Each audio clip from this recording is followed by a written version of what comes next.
Boa noite a todos. É um prazer receber vocês aqui novamente. Nós estamos reiniciando as nossas palestras, né?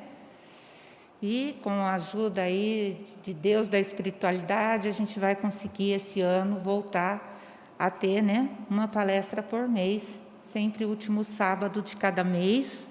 A gente tem uma palestra aqui para a gente poder aprender um pouquinho, né? Se renovar, se inspirar um pouco nas palavras aí, né? E eu gostaria de pedir para vocês, a pessoal principalmente que está aí online, né? Que a gente está com um público reduzido por causa da pandemia, né? Mas a gente está passando no Facebook, né? Então a gente está pedindo para curtir a nossa página do centro no Face, né? Porque os outros perfis eles serão desativados, né? E também o Instagram, né? Que a gente tem lá. Os canais de comunicação do centro estão sendo renovados e os antigos serão então desativados, tá? E é com muita alegria que a gente vai ouvir hoje o nosso irmão Fachada, né? Falar um pouquinho para a gente aí. Vamos, para iniciar, então, nós vamos fazer uma oração. Deus Pai Todo-Poderoso, nós te agradecemos por mais essa noite que estamos aqui reunidos em seu nome, para podermos ouvir uma palavra de conforto, de amor, que o Senhor possa nos acompanhar, nos proteger, que possamos fazer um bom proveito, né, de tudo que vamos ouvir aqui. Que assim seja.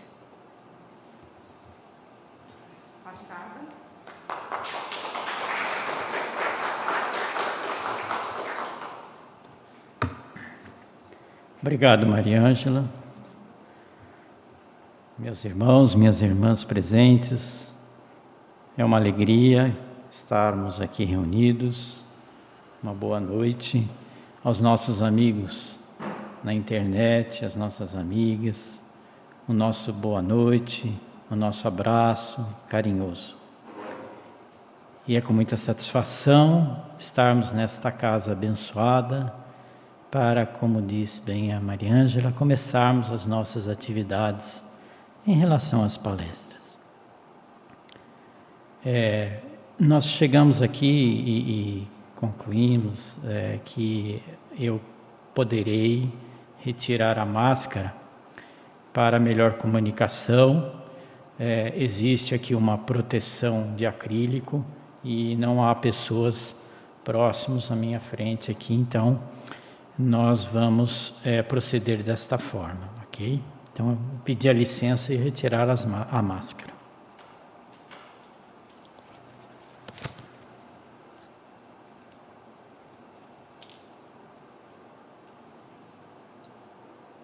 Eu gostaria, primeiramente, de agradecer as pessoas que se disponibilizaram de seu tempo, hoje de manhã, para arrumar o salão. Existem pessoas aqui que vieram, colocaram os equipamentos para que nós pudéssemos assim trabalhar. Então, meu agradecimento a todos e a todas que aqui estiveram. A nossa palestra inicial, nossa primeira palestra do ano, nós iremos refletir sobre este tema, o tempo de Deus e o tempo dos homens. E começaremos analisando a questão filosófica do tempo de Deus. Retroagiremos no início das coisas, na evolução antropomórfica do homem como espírito imortal, e chegaremos até a nossa atualidade.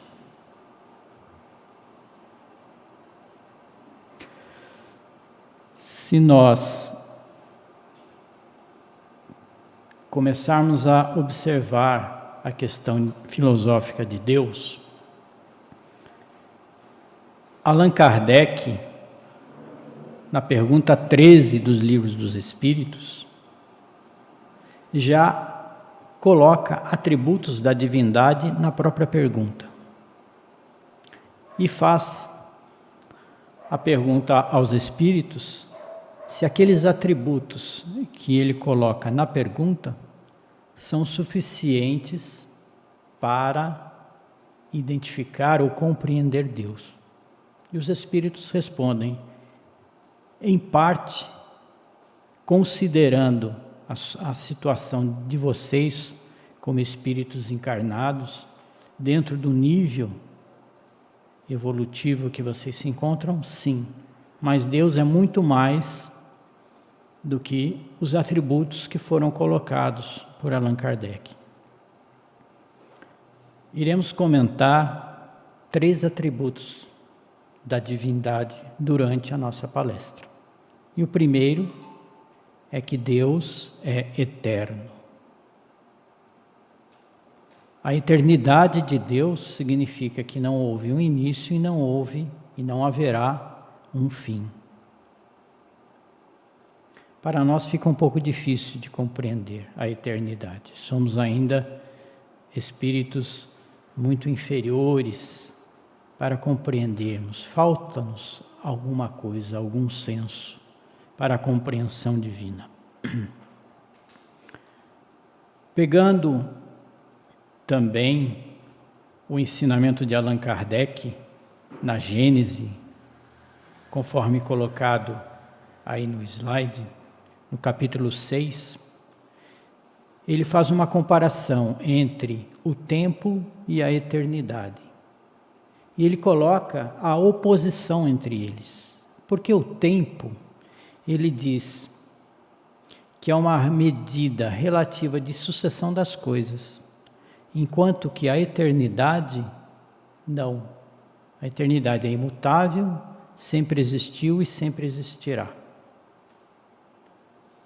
Qual é a conclusão que nós podemos fazer em relação a isso? Se nós tivermos que colocar uma referência de tempo sendo Deus, não há sentido em falar em tempo, porque Ele é eterno. Então toda a nossa explanação, a minha explanação, todo o nosso raciocínio será em relação ao tempo dos homens.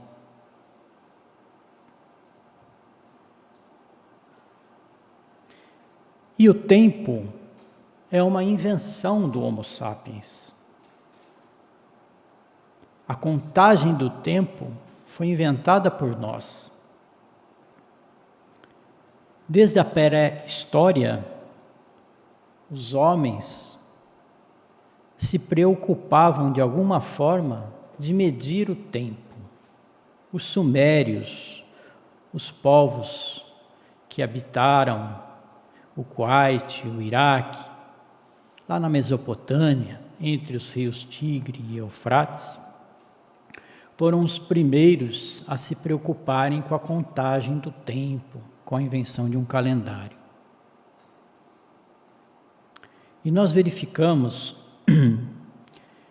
que anteriormente, nos primórdios, eles se utilizaram dos pontos de vistas dos sistemas que estão aí, dos corpos celestes, do Sol, da movimentação da Lua.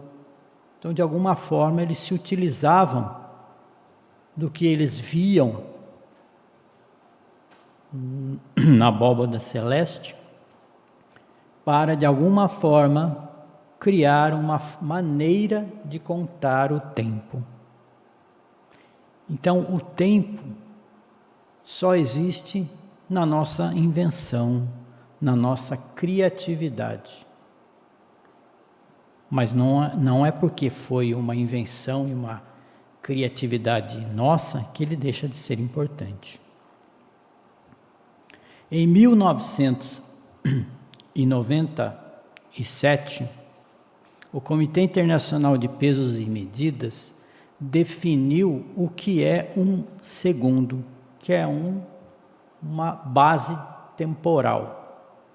Está relacionado ao elemento químico césio. Não vamos aqui entrar em detalhes, mesmo porque eu desconheço, né? Não sou químico, mas eles se utilizaram, né, deste elemento químico, uma propriedade deste elemento químico, para definir o segundo. E aí nós temos os valores menores do que o segundo, né, os decimais, e os múltiplos, né, chegando aos minutos, às horas, os dias, enfim, mas tudo tem uma base de referência.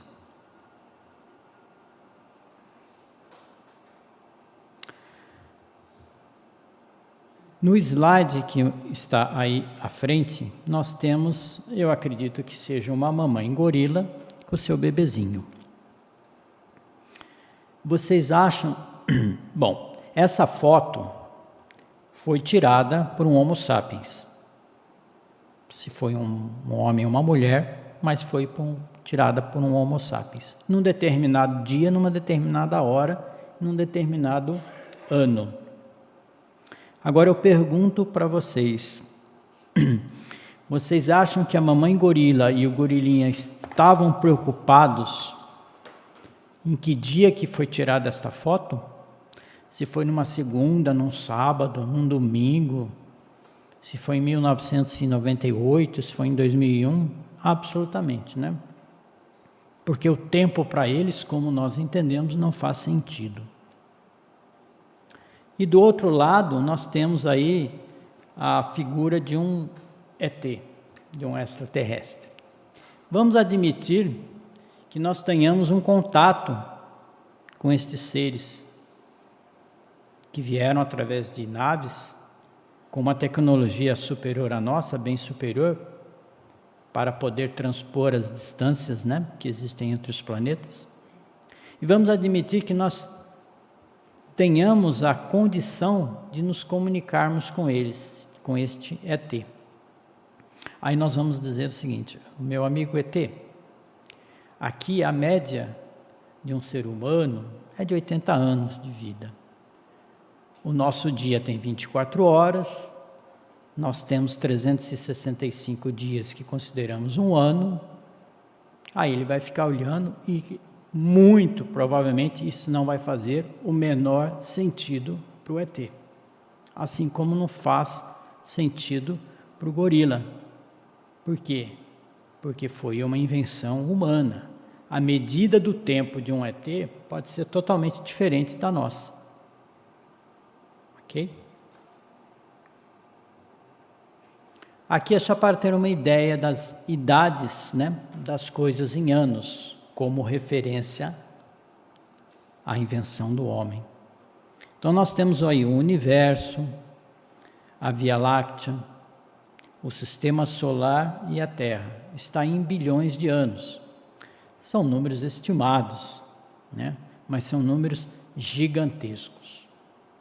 Depois nós iremos também tentar entender essa medida de tempo ou medida de velocidade quando elas são muito grandes.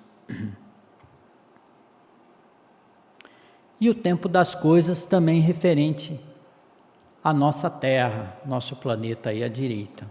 Então eu coloquei 2 planetas, Vênus em cima e Marte embaixo, com seus respectivos tempos de rotação, que é o giro no próprio eixo do planeta, e a translação, que é o período em que ele faz uma volta em torno do Sol. Reparem então, por exemplo, que o dia de Vênus, que é a rotação, corresponde a 243 dias nossos. Ou seja, Vênus gira muito lentamente. Marte, o dia de Marte é praticamente igual ao nosso dia, 103. Já a translação, Vênus, 225 dias, ou seja, o ano de Vênus é mais curto que o nosso ano, né? E o dia de Vênus é mais comprido que o ano de Vênus. Interessante isso, porque ele gira muito devagar. Marte já está mais distante, né? Ele tem que caminhar, digamos assim, mais para dar a volta em torno do Sol. Então, o ano marciano, que é a translação, dura 686 dias terrestres, certo? Muito bem. Na Bíblia nós temos o Pentateuco bíblico, os 5 livros, começando pela Gênesis, né? E a Gênesis, ela relata os 6 dias da criação, a queda do casal, do paraíso, o povoamento da terra, a crescente descrença e perversidade humana, chegando até Noé, com o dilúvio, e depois de várias gerações, chegamos a Abraão, seu filho Isaque, seu neto Jacó, como uma equipe que coordena um povo escolhido por Deus. É claro que a Bíblia, ela tem que ser encarada sob um aspecto filosófico, né? Como se fosse uma imagem,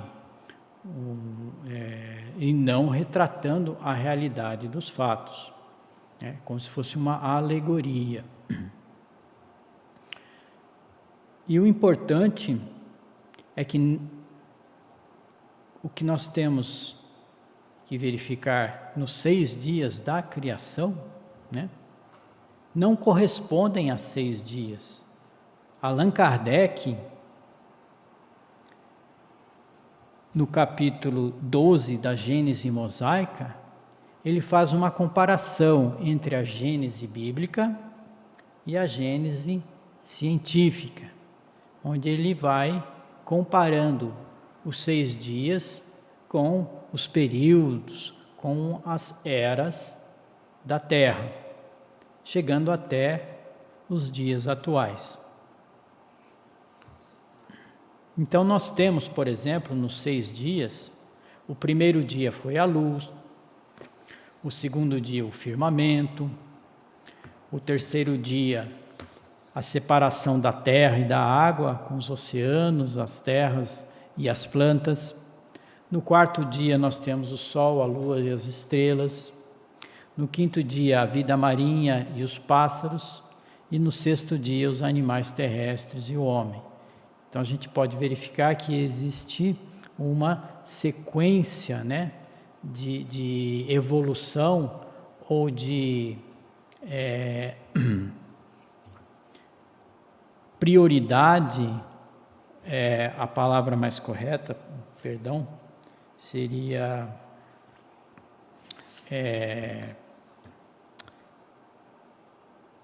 à medida que os períodos foram criados, as importâncias das criações tiveram seu incremento nesse sentido, né? Tanto é que o homem foi a última criação, a criação divina mais importante. E depois Kardec, ele faz essa comparação, né, com a Gênese científica. Muito bem. E como é que nós imaginamos os homens primitivos, aqueles espíritos, né, que há 200.000 anos já habitavam a terra? Eles eram nômades, caçadores, coletores. O que eles se preocupavam? Eu diria que eles se preocupavam em se manterem vivos, longe das feras, dos predadores, cuidando dos seus clãs, né? E fazendo bebês das cavernas. Basicamente isso, né? Há cerca de 200 mil anos, né, o Homo sapiens apareceu, surgiu no planeta Terra. Existiam humanos anteriores, mas o Homo sapiens, que é a nossa espécie, né, há cerca de 200 mil anos, na África. E a maioria dos cientistas também acredita e concorda que há cerca de 150 mil anos, lá na África Oriental, ela já estava povoada de sapiens que eram muito parecidos conosco. Talvez, se nós pudéssemos voltar ao passado, pegar um sapiens de 150 mil anos, trouxermos para cá e dermos aí um banho nele, né? Colocarmos uma roupinha e tal, ele provavelmente, se andasse nas ruas, nós não notaríamos que era um Homo sapiens de 150, de 100 mil anos atrás. E também os cientistas concordam que há cerca de 70 mil anos atrás, eles se deslocaram da África, do continente africano, e começaram a povoar a Terra, num período que demorou cerca de 58 mil anos, até chegar na América do Sul. Agora, do ponto de vista de evolução, 70 mil anos é muito pouco, né? Agora vamos falar um pouco de tempo. 1 segundo, vocês acham que 1 segundo é muito tempo ou é pouco tempo? Eu fiquei mais de 1 segundo sem me pronunciar aqui. 1 segundo é isso aqui, ó. 2 estalares de dedo. É relativo, depende. Para nós aqui, 1 segundo não é nada. Para uma final de 50 metros na natação, é você conquistar a medalha de ouro ou ficar lá para trás. Nos 100 metros na corrida, é você ganhar uma medalha de ouro ou você ficar lá para trás. Então, a questão de se for 1 segundo, 1 dia, 1 ano, é relativo. O que é uma vida, uma reencarnação para um espírito imortal que nem nós? Pouca coisa. O Chico mesmo já falava, né? O Chico Xavier. O fato de ser pouca coisa não significa que não seja importante. Porque se nós utilizarmos mal uma reencarnação, talvez nós tenhamos que trabalhar arduamente em várias reencarnações durante séculos para corrigir os erros que porventura realizamos numa reencarnação. Então tudo é relativo. Velocidade é relativa. Se eu falar para vocês 6 km por hora, a gente imagina que é uma pessoa caminhando. 100 km por hora é um carro se deslocando numa estrada. Quando eu falo 300 mil km por segundo, a gente já perde a noção. Porque tudo que fica muito longe do nosso cotidiano, nós temos dificuldades de entender. Para vocês terem uma ideia, 300 mil km por segundo é a velocidade da luz no vácuo. Aí o que são 300 mil km por segundo? Significa que a luz percorre uma distância de 300 mil quilômetros em 1 segundo.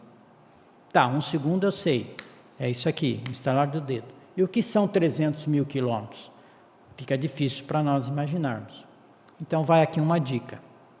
A distância média entre a Terra e a Lua é de 384 mil quilômetros. Todo mundo enxerga a Lua, vê lá, tem uma noção. Do ponto de vista astronômico, é nossa vizinha do lado. Então,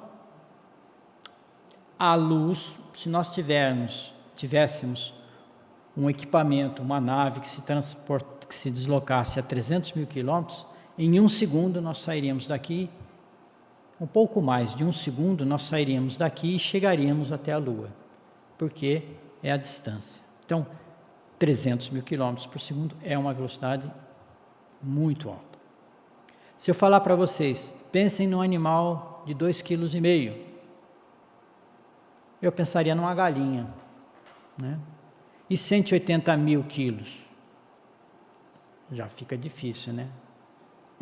Aí eu diria a baleia azul, que é o maior animal que já viveu, né, no planeta. Então, tudo que é muito grande foge à nossa compreensão. Por isso que nós vamos fazer o seguinte: vamos pegar esses 4,5 bilhões de anos, que é a idade da Terra, e vamos condensar em 1 ano.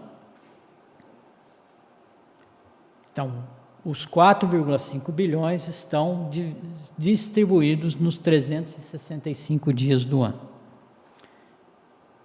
E o Homo sapiens surgiu na Terra em torno de 200 mil anos.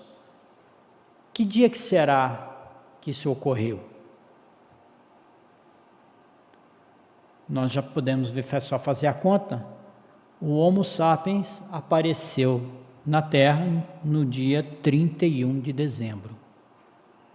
Ok, já fica mais fácil de entender, né? E que horas? Às 23 horas e 37 minutos. Então é como se nós tivéssemos 1 ano, no primeiro segundo de janeiro, de 1º de janeiro, a Terra foi criada. Começou lá a gênese da Terra. E o Homo sapiens apareceu no dia 31 de dezembro, às 23 horas e 37 minutos. E por que eu coloquei aí os 13 mil anos? Porque há 13 mil anos que o Homo sapiens é a única espécie humana que ainda habita a Terra. Tinha um homem de Neandertal, por exemplo, ele foi extinto. Então, a partir de 13 mil anos para cá, só há Homo sapiens no planeta. E isso corresponde às 23 horas, 58 minutos e 30 segundos, ou seja, 1 minuto e meio antes do término do ano. Aí a gente já tem uma noção de tempo, né? E que conclusão que a gente pode chegar? Que o Homo sapiens está na Terra há muito pouco tempo, né? Há muito pouco tempo. Humanos criativos. Aí nós temos algumas imagens de ferramentas, utensílios que eram utilizados pelos nossos antepassados. E uma das coisas mais importantes foi a domesticação do fogo, né? Existem teorias de que há 1,7 milhões de anos a espécie humana já de alguma forma utilizava o fogo, mas de uso esporádico em torno de 800 mil anos e diário 300 mil anos. E a domesticação do fogo foi uma conquista de extrema importância para aqueles espíritos que ainda estavam no começo da evolução do Homo sapiens. Por quê? Porque eles utilizavam o fogo como fonte de calor, às vezes, por exemplo, nas cavernas, né, para se esquentarem durante os invernos. Eles utilizavam o fogo como uma ferramenta de defesa dos predadores. Os animais têm medo do fogo. Mas a melhor utilização do fogo foi a cozinha, cozinhar os alimentos. Por quê? Porque ao cozinhar os alimentos, germes e parasitas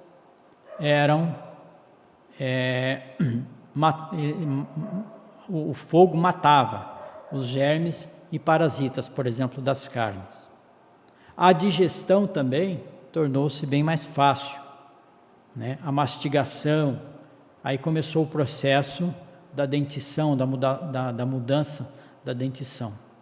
E outro fator importante é que você, ingerindo alimentos cozidos, você precisa de menos energia para digeri-los. Menos energia para digeri-los, nós vamos direcionar a nossa energia para o cérebro, porque o cérebro consome muita energia também. Então foi um grande avanço o uso do fogo. Além disso, alguns alimentos, por exemplo, a batata, o arroz, o trigo, vocês já tentaram comer esses alimentos crus? Não dá, né? Então o uso do fogo também foi de extrema importância para esse processo. Repare que nós estamos falando de humanos criativos, né? Agora nós vamos falar sapiens criativos. Eu coloquei aí algumas invenções, né?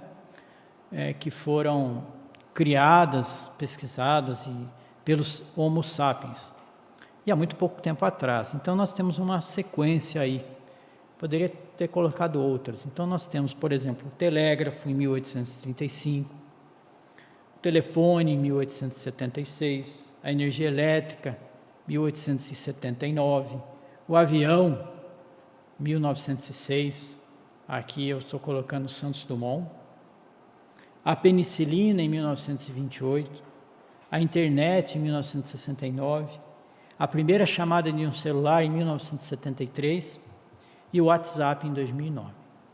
Foram invenções, né, criações humanas, através do desenvolvimento da inteligência, que facilitam a nossa vida.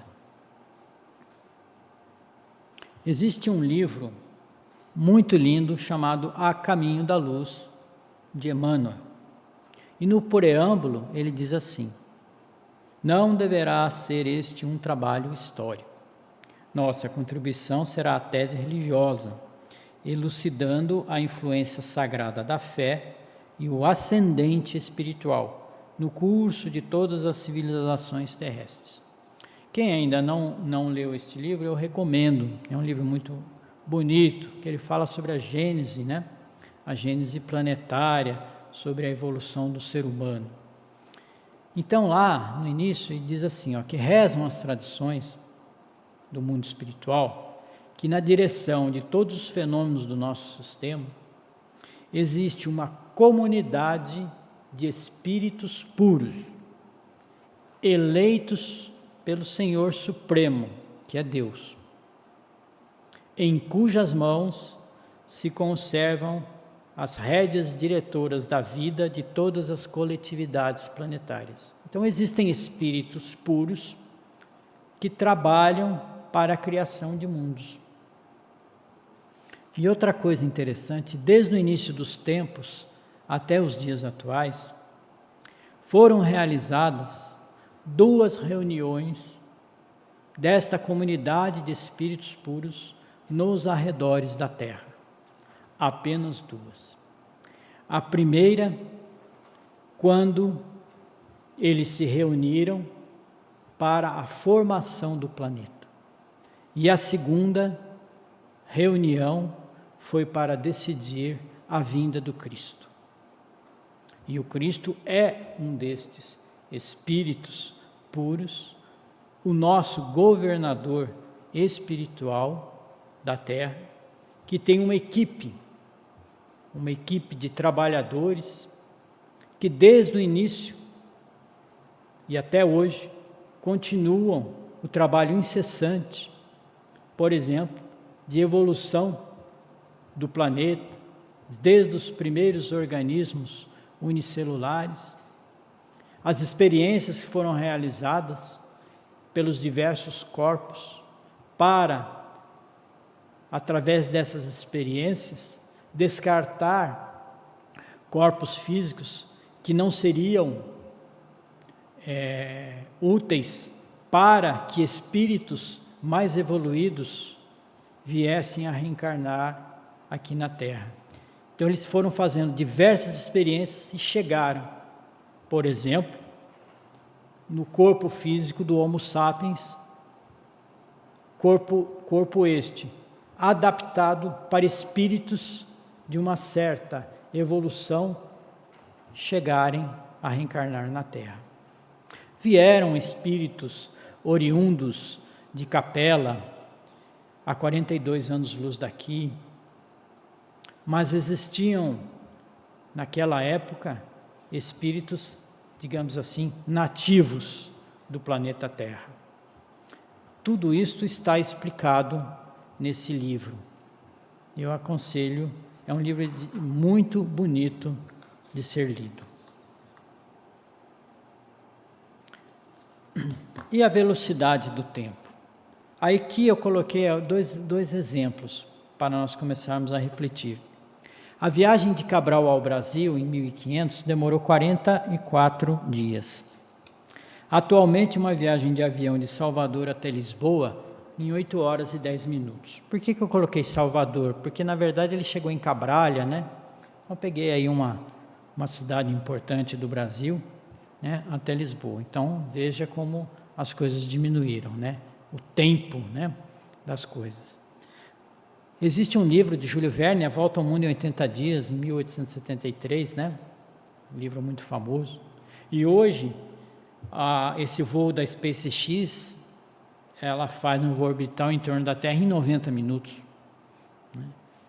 Então, as coisas ficaram muito rápidas. Quando eu tinha meus 8, 10, talvez até 12 anos, eu passava as férias em Bebedouro, uma cidade no interior de São Paulo, na fazenda do meu tio. E eu lembro que tinha um telefone parecido com esse aí, ó, né? Não tinha nem como você discar.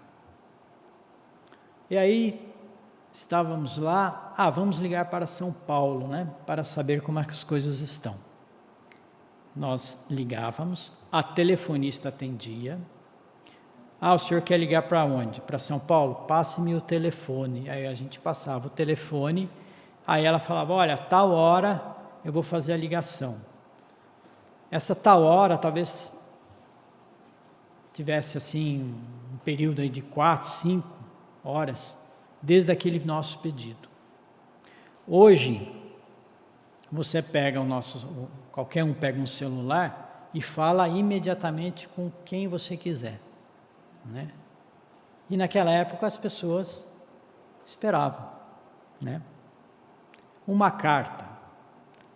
Você ia escrever uma carta para uma pessoa, né? Aí você sentava à mesa, pegava um papel, uma caneta, escrevia, punha no envelope, ia no correio, passava o selinho lá, colocava na caixa de correio, 2, 3, 5 dias, 6 dias talvez para chegar no destinatário. Aí a pessoa abria, se respondesse no mesmo dia, que sorte, né? Mais uns 4, 5 dias para voltar, quantos dias aí? 10, 15 dias entre você enviar uma carta e receber, quando recebia, né, a mensagem. Hoje nós temos um e-mail. E-mail traduzindo do inglês para o português, é correio eletrônico, né? Então você manda um WhatsApp lá para a pessoa, aí você já fica olhando, né? Você manda uma mensagem, por exemplo.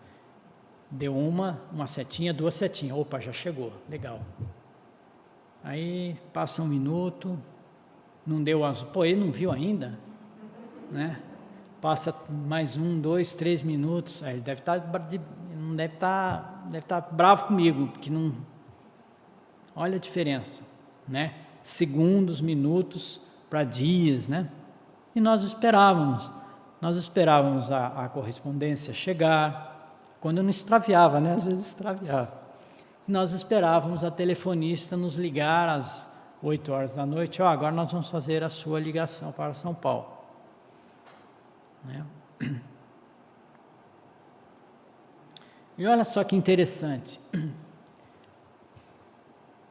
Eu coloquei 100 mil anos, mas eu podia ter voltado mais ao tempo. Para um Homo sapiens nascer, precisava de em torno de 40 semanas. E olha só, hoje continua o mesmo tempo, 40 semanas. Né? Então nós temos aí viagens que nós fazemos em horas, né? Nós temos telefonemas que nós fazemos em segundos, né? Correspondência em segundos, e está lá o Homo sapiens na barriguinha da mamãe, de 38 a 40 semanas, há mais de 100 mil anos. É para nós pensarmos, refletirmos um pouco sobre isso. A aceleração do tempo. Eu sou um fã desse seriado Jornada nas Estrelas. Eu coloquei a nave aí no seguinte sentido, de dizer que as coisas estão acontecendo muito rapidamente. É claro que o tempo não acelera, né? A Terra continua girando na mesma velocidade, né? O ano continua sendo igual, mas a noção do tempo, né? As coisas, o acontecer, né? Das coisas se aceleram. E isso nos traz grandes questionamentos e grandes angústias às vezes. Nós vivemos numa sociedade individualista, consumista, materialista, descrente, invejosa, egoísta, impaciente. Nossa, quanta coisa ruim, né? Mas vamos ver uma questão. O individualismo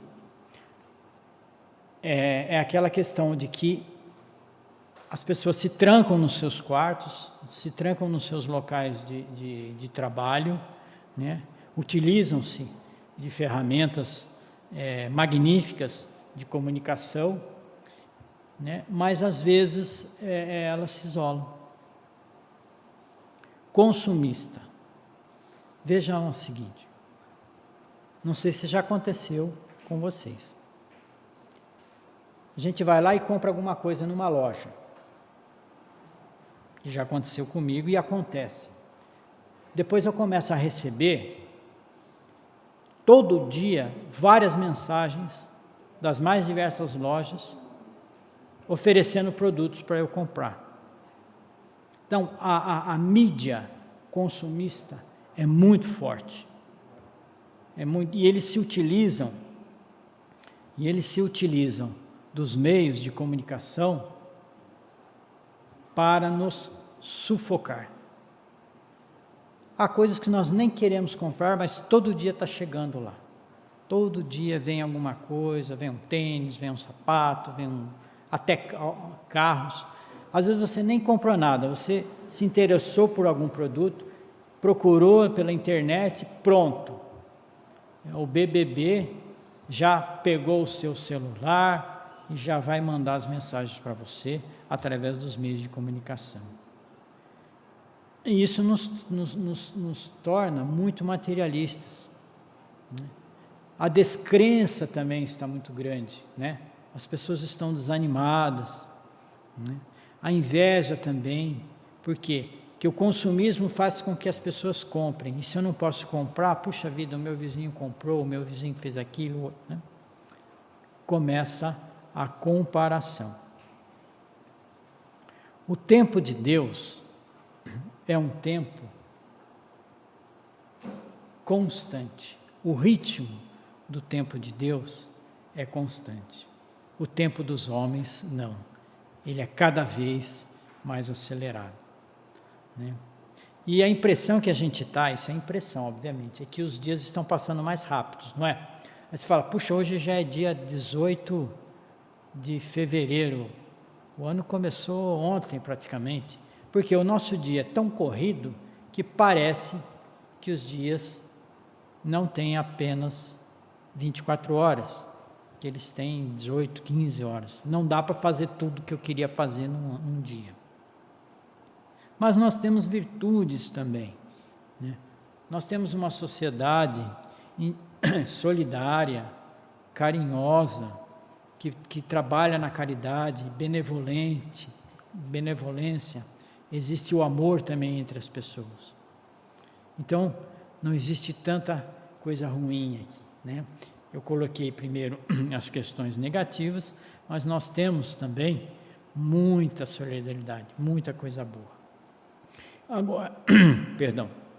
Agora, esses sentimentos que eu coloquei aí de individualismo, consumismo, materialismo, eles acabam gerando ansiedade em nós, angústia, tristeza, depressão, simplesmente porque as coisas não acontecem no tempo que gostaríamos e nem da forma que gostaríamos. Reparem que hoje nós temos pressa para tudo, pressa para tomar um banho, pressa para o café da manhã, pressa para ir para o serviço, os fast food no almoço, né? O próprio termo em inglês já diz, né? E nós não desaceleramos, né? Não sei se já aconteceu com vocês, mas algumas vezes eu saio domingo às 7 horas da manhã. E às vezes vem uma pessoa, um carro, e gruda em você, e é uma pista que você não há como ultrapassar, aí você pensa, pô, esse cara está com tanta pressa às 7 horas da manhã num domingo, será que ele está atrasado para a missa? Até eu penso, não, às vezes, pode estar, mas em alguns casos não. Por quê? Porque ele não desacelera no fim de semana. Ele está tão acostumado naquele ritmo, que para ele, sábado e domingo também tem que ser o ritmo do fim de semana. E tudo isso causa estresse. E o estresse, ele pode afetar a mente, o comportamento, as emoções e o corpo. E aí tem alguns exemplos, está em inglês, né? Mas, por exemplo, nós temos em relação à mente, ele fala negatividade, indecisões, preocupações. No comportamento, nós temos insônia, perda do apetite. Nas emoções, perda da confiança, irritabilidade. No corpo, nós temos aí dores de cabeça, fadiga, né? Questões ligadas às infecções, né? Nós estamos dizendo o seguinte: o estresse moderado é bom, mas em excesso ele é prejudicial, né? E nós estamos numa sociedade muito estressada. A ansiedade é um estado caracterizado por medo, apreensão, mal-estar, desconforto, insegurança, ideia de que as coisas não vão acontecer ou que vão dar errado, né? A nossa sociedade, ela está muito ansiosa, como eu falei, porque não consegue controlar as coisas no tempo devido. Como será o ser humano, a espécie humana daqui a 1000 anos? Eu não faço ideia. Talvez estaremos em Marte, provavelmente, se a espécie humana ainda existir, né, daqui a 1000 anos. Mas a evolução continuará, e a esperança é que as coisas se acalmem um pouco, né? Não fiquem tão rápidas. Eu tenho um pé de café lá em casa, só um. Os frutos estão verdes. Não adianta eu querer forçar a natureza para que o fruto fique amarelo e eu venha colher. Não adianta. Eu tenho que ter paciência e esperar o fruto verde ficar amarelo. Aí eu vou colher, vou colocar no sol para secar, que vai demorar um tempo também, né? Aí depois é comigo, para tirar, né? Descascar, moer, torrar e moer. Mas existem questões que eu vou ter que ter paciência. Não adianta eu querer tomar o café daqui a um mês que eu não vou conseguir, né? O tempo na erraticidade também é diferente. A pergunta 1005 do Livro dos Espíritos diz assim: para o espírito sofredor, o tempo parece tão longo ou mais curto do que quando estava encarnado? A resposta: parece mais longo. O sono não existe para ele, só para os espíritos que atingiram um certo grau de purificação, o tempo se apaga, por assim dizer, em face do infinito. Então, quando nós estivermos lá na erraticidade, o tempo é diferente. Quanto mais próximo das vibrações aqui na Terra, nas cidades mais próximas à crosta terrestre, o tempo se aproxima do nosso tempo aqui. Mas à medida que nós vamos evoluindo, o tempo se modifica. Eu peguei alguns dados aqui sobre a Segunda Guerra Mundial, que foi o maior conflito, né, em âmbito mundial. Foram 6 anos de duração, né? O número de mortos, é claro, tudo isso aqui varia muito, né? As estimativas, mas estimam-se entre 70 a 85 milhões de mortos, mais civil do que militar. Isso aí é uma questão interessante, porque no início era militar contra militar, né? Depois eram os bombardeios destruindo as cidades, quem estivesse lá ia desencarnar. Então, por exemplo, na França foram 600 mil mortos, entre civis e militares. No Reino Unido, 450. Nos Estados Unidos, eu peguei um número de 420, mas também achei números em torno de 300, mas enfim. E o Brasil, muito pouco, 2 mil. Aí eu comparei isso aí com o Covid, né? Mas você está comparando uma guerra contra uma epidemia? Só para a gente ter uma ideia, né? Eu peguei os dados de ontem. Até ontem foram 5 milhões e 900 mil mortes, aproximadamente, né? Olha só que interessante. O número de mortos nos Estados Unidos foi mais do que o dobro do Covid, mais do que o dobro de número de americanos mortos na Segunda Guerra Mundial. Nós estamos com 957 mil norte-americanos mortos pelo Covid, contra um número alto que eu peguei, 450 mil. Isso é preocupante. Na França, que foi invadida, né, foram 600 mil mortos na Segunda Guerra Mundial, e nós já estamos com 136 mil, com um pouco mais de 2 anos. No Brasil, nós já estamos com 643 mil mortos, mais do que o número de mortos do Reino Unido na Segunda Guerra, mais do que o número de mortos na França na Segunda Guerra Mundial, e muito mais do que o número de mortos brasileiros na Segunda Guerra, que foram 2 mil. Aí a gente pode pensar, puxa vida, onde estava Deus na Segunda Guerra Mundial? Será que ele não estava vendo isso? E no Covid? Será que ele não está vendo o que está acontecendo aqui? Aí nós temos 2 vertentes.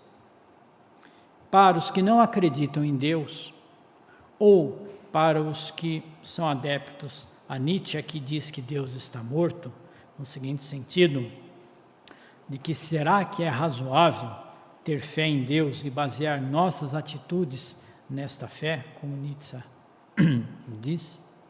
Para estes, é uma questão de sorte ou azar. Agora, para os que acreditam em Deus, existem também 2 vertentes: a unicidade das existências, ou a nossa crença, por exemplo, das reencarnações. Se nós admitirmos a unicidade das existências, nós entraremos num conflito. Por quê? Agora eu vou falar daqueles 2 mais atributos da divindade. Ele é todo-poderoso e soberanamente justo e bom. Mas se Deus é todo-poderoso e soberanamente justo e bom, por que essas coisas acontecem? Porque se nós, pais que somos falhos, se nós pudéssemos ser soberanamente justos e bons, e tivéssemos todo o poder, nós deixaríamos nossos filhos sofrerem? Não, nós deixaríamos que nascessem filhos, bebês, com malformação congênita? Não. Então, mas se Deus tem esses 2 atributos, somente a pluralidade das existências consegue, de uma forma lógica, explicar essas anomalias, né? Essas incoerências que nós temos. E nós, espíritas, temos uma grande responsabilidade. Porque às vezes a gente vê as coisas acontecendo aí e a gente fala, isso aí não deve ter sido boa coisa em tempos anteriores, lá em vidas anteriores. Agora ele está lá, está pagando, né? O que nós temos que fazer? Apontar o dedo ou estender a mão? O que Jesus faria? Mulher, onde estão eles? Ninguém te condenou? Ninguém, Senhor. Nem eu te condeno. Vai de agora em diante, não peques mais. Está lá em João, a mulher adúltera. E de tudo nós temos que tirar coisas boas, até do Covid, né? Nós tivemos uma evolução da medicina, né? Tivemos que as pessoas mais unidas na família, né? Quem poderia imaginar o desenvolvimento da internet e dos processos onde as pessoas poderiam trabalhar à distância, né? Então nós temos de tudo que ver uma coisa boa, de tudo que ver um lado importante. Deus age conforme a maturidade das coisas, nem antes e nem depois, no momento exato. Nós temos uma passagem lá no Evangelho de João da ressurreição de Lázaro, né? Jesus recebe a notícia de que Lázaro estava muito ruim e depois de 2 dias ele foi à casa de Lázaro e aí Lázaro já tinha sido colocado lá no local do sepulcro dele, né? E por que será que Jesus não foi imediatamente à casa de Lázaro no exato momento em que ele recebeu a notícia? Por que ele esperou 2 dias? Provavelmente porque se ele tivesse chegado e tivesse se deslocado no mesmo momento, Lázaro ainda estivesse ruim, mas não, entre aspas, morto. Então a ida de Jesus, ele esperou esses 2 dias para que a manifestação de Deus através dele fosse maior, para que as pessoas pudessem sentir o poder de Deus com a ação do Cristo. É por isso que ele aguardou, né, esses 2 dias. E se nós não tivermos maturidade, as coisas não acontecem. Qual pai daria de presente a um filho de 5, 6 anos um canivete? Qual pai que permitiria a uma filha sair num fim de semana prolongado, com 13, 14 anos, para ficar nas baladas? Você vai destruir aquela pessoa, você vai destruir aquela criança. Se as coisas não acontecem no tempo devido, sem a nossa maturidade, nós nos destruímos. Quantas celebridades de um dia para outro, que se tornaram celebridades que nós conhecemos, não tiveram a maturidade e acabaram até desencarnando, se destruindo. Então Deus sabe o que é melhor para nós e no tempo devido. Ele atua segundo as nossas necessidades e não segundo os nossos desejos. A resposta de Deus pode tardar um pouco, mas jamais deixará de ser dada. Esse tempo de espera serve para provar a fé, a perseverança e a confiança. É um teste de paciência e a oportunidade de desenvolver a força interior, a alegria e a coragem. Está lá em Bezerra de Menezes, e nós recebemos esta mensagem, o pessoal aqui do Centro Gabriel postou essa mensagem para nós no dia 14 de dezembro. Bom, já vimos que existem várias questões, mas como é que a gente tem que administrar o tempo e ser feliz? Primeiro, ter uma visão positiva dos fatos, né? Como eu falei aqui da pandemia, não tirar apenas conclusões e aprendizados negativos. Não, nós vamos tentar tirar também coisas boas. Nós temos que ter confiança em Deus. A confiança significa a entrega. Nós temos que nos entregar a Deus através da nossa fé emocional, mas sem dogmatismos, sem mistificações. Seja feita a vossa vontade. Não está lá na oração dominical? Nós temos que ter paciência. E hoje é difícil, né? Tudo nos convida a ir com muita pressa. Hoje o mundo é muito apressado.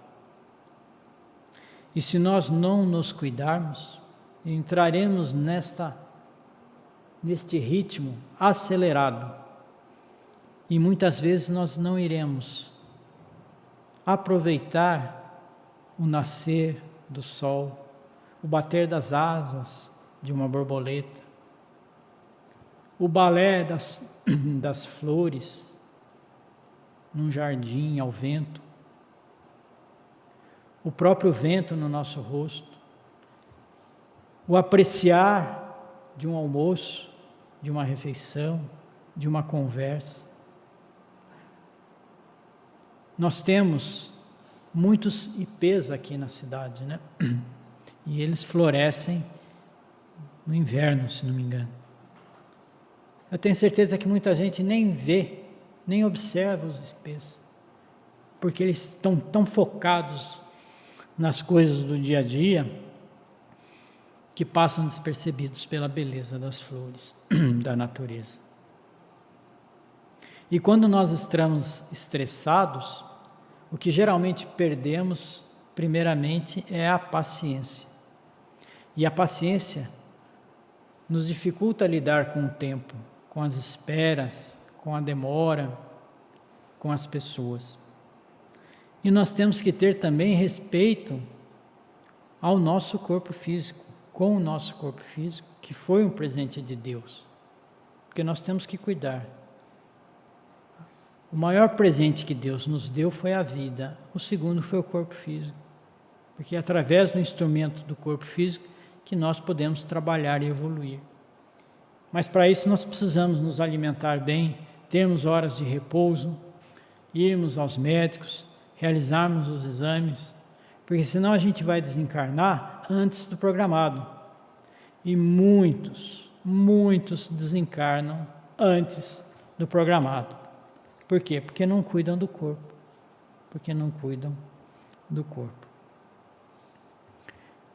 Esse senhor simpático que apareceu agora na apresentação é o Dalai Lama. O Dalai Lama é um líder religioso budista no Tibete. E perguntaram a ele, fizeram uma pergunta ao Dalai Lama. Provavelmente a maioria de vocês sabe esta pergunta e a resposta. A pergunta é: Dalai, o que mais te surpreende na humanidade? E ele respondeu: os homens me surpreendem. Os homens perdem a saúde para juntar dinheiro, depois perdem dinheiro para recuperar a saúde. E por pensarem ansiosamente no futuro, esquecem-se do presente, de tal forma que acabam por não viver nem o presente e nem o futuro. E vivem como se nunca fossem morrer, e morrem como se nunca tivessem vivido. E quais são os remédios, os antídotos para os males que nos afligem? Aí eu coloquei aí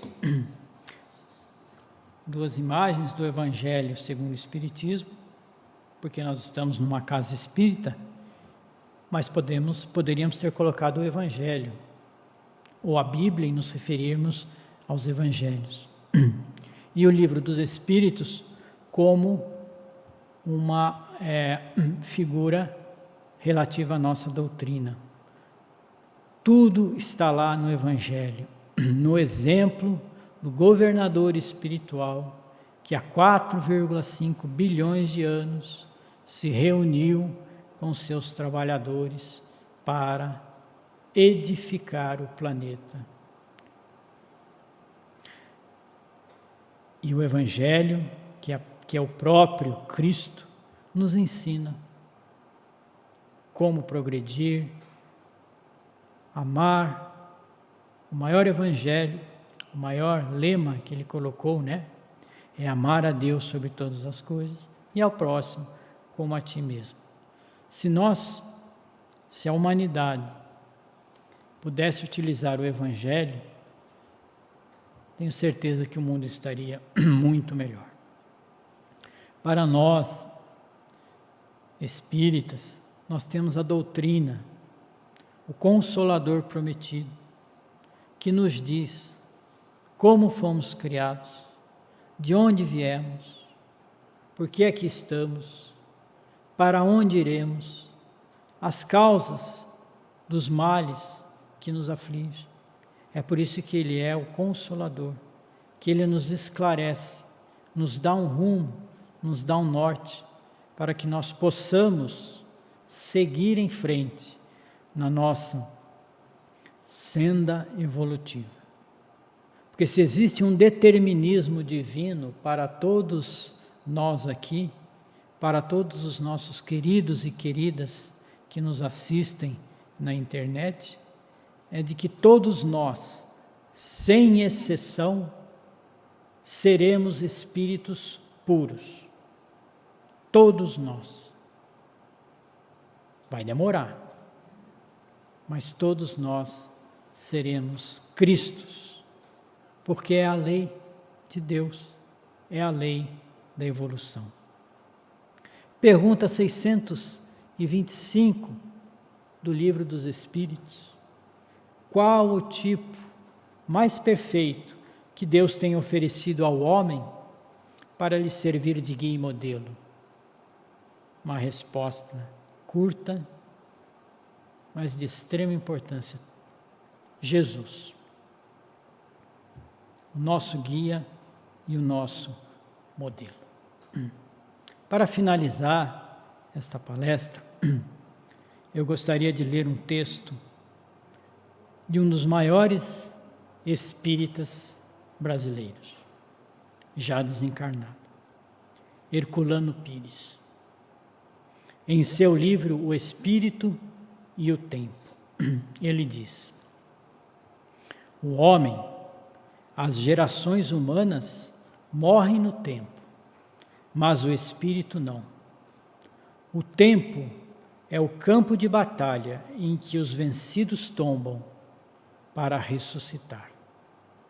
Quem poderia deter a evolução do espírito no tempo?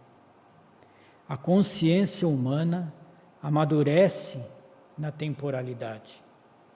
A esperança espírita não repousa na fragilidade humana, mas nas potencialidades do espírito, que se atualizam no fogo das experiências existenciais. Curta é a vida, longo é o tempo, e a verdade intemporal aguarda a todos no impassível limiar do eterno. Todas as civilizações da Terra se desenvolveram numa assombrosa sucessão de sombra e luz, para que um dia, o dia do Senhor, de que falavam os antigos hebreus, a civilização do Espírito se instale no planeta martirizado pelas tropelias da insensatez humana.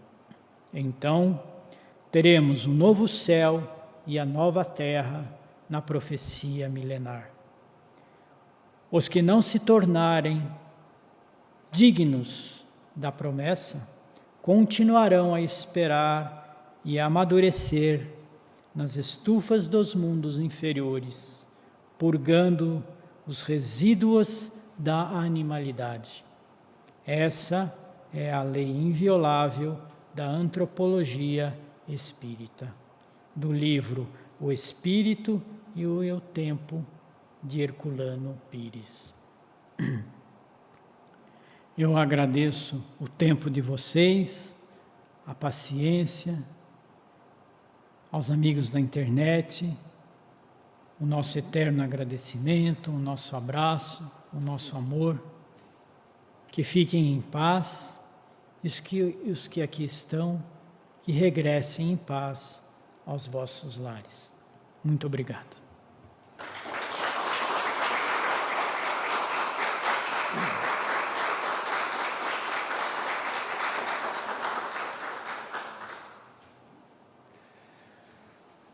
Que bela apresentação que o nosso companheiro Fachada nos ofereceu, né? Quanta riqueza de informação, de detalhes sobre um companheiro nosso, que muitas vezes a gente nem presta atenção nele, que é o tempo, né?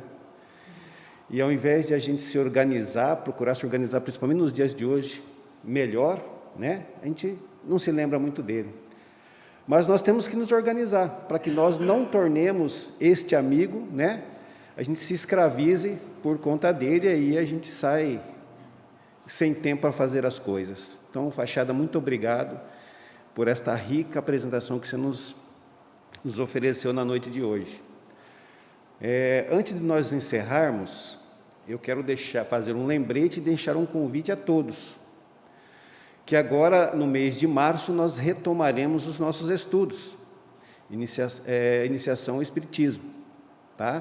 Todo ele é baseado no livro da nossa companheira Terezinha Oliveira, que todos aqui conhecem, né? Então, é um livro com vários temas super importantes para o nosso conhecimento, para o nosso esclarecimento e para o nosso crescimento moral e espiritual. No dia 1º de março, nós faremos o acolhimento, né, de todos os companheiros para apresentar... Oi? Não, mas não vai ter o acolhimento dia 1º? É dia 8, então, perdão, retificando. Dia 8 nós faremos o acolhimento, né? Apresentando todos os temas, as abordagens que serão feitas ao longo deste ano aqui. Então, ficam todos convidados. O e-mail. Tá, mas não vai projetar o e-mail? Ah, tá. Então, para quem está assistindo ao vivo, está aí o e-mail de contato para inscrição, né? Para vocês participarem. Eu tenho certeza que todos gostarão ao final e verão quão importante é esse curso, né? Que ele foi todo pautado, mais uma vez, lembrando, dentro da coerência doutrinária, que é isso que interessa para nós espíritas e para aqueles que estão se iniciando também. Então, mais uma vez, um agradecimento a todos os companheiros que estão aqui na casa, presencialmente, a todos os companheiros também da internet que estão nos acompanhando, valorizando esta oportunidade, que mesmo essa situação de pandemia nos trouxe esse benefício. Então, sejam todos abraçados, acarinhados, retornem aos seus lares ou que permaneçam neles, na paz e no amor do nosso Senhor Jesus Cristo. Então, vamos fazer uma prece para que nós possamos concluir esse encontro, né? Cheios de esperança, cheios de entendimento e na busca do nosso conhecimento, do conhecer, na nossa melhoria moral e espiritual. Sempre agradecendo ao nosso Pai, porque é Ele que nos dá esta oportunidade, nos propõe os momentos para que a gente possa se desenvolver, porque esse é a nossa meta principal. Agradecer ao Mestre Jesus, que é o nosso farol, a nossa bússola, que nos dá o norte, para que a gente possa continuar a nossa jornada. E não nos esquecer dos nossos companheiros espirituais, que estão sempre conosco, solícitos a nos atender, a nos oferecer ajuda de que todos nós precisamos. Senhor, nós te agradecemos por mais esta oportunidade. Que assim seja.